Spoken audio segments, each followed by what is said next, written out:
अक्षय तृतीया की कथा। अक्षय तृतीया की एक कथा के अनुसार प्राचीन काल में एक धर्मदास नामक वैश्य था। धर्मदास अपने परिवार के साथ एक छोटे से गांव में रहता था। वह बहुत ही गरीब था। वह हमेशा अपने परिवार के भरण पोषण के लिए चिंतित रहता था। उसके परिवार में कई सदस्य थे। धर्मदास बहुत धार्मिक प्रवृत्ति का व्यक्ति था। उसका सदाचार तथा देव एवं ब्राह्मणों के प्रति उसकी श्रद्धा अत्यधिक प्रसिद्ध थी।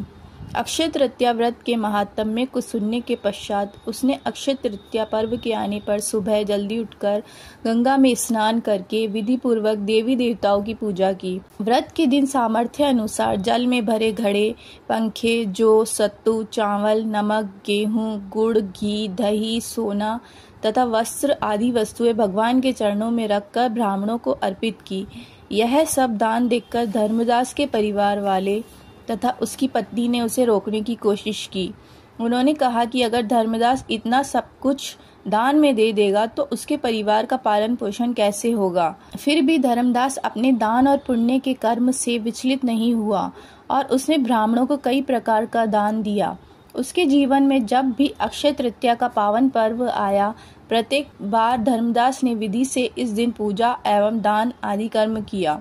अनेक रोगों से ग्रस्त तथा वृद्ध होने के उपरांत भी उसने उपवास करके धर्म, कर्म और दान पुण्य किया।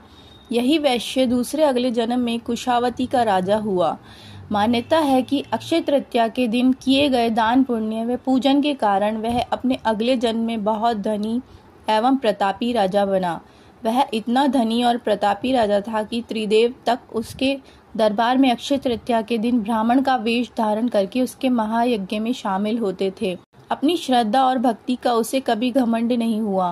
वह प्रतापी राजा महान एवं वैभवशाली होने के बावजूद भी धर्म मार्ग से कभी विचलित नहीं हुआ।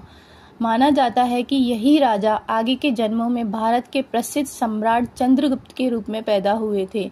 जैसे भगवान ने धर्मदास पर अपनी कृपा की, वैसे ही जो भी व्यक्ति इस अक्षय तृतीया की कथा का महत्व सुनता है और विधि विधान से पूजा एवं दान आदि करता है, उसे अक्षय पुण्य एवं यश की प्राप्ति होती है।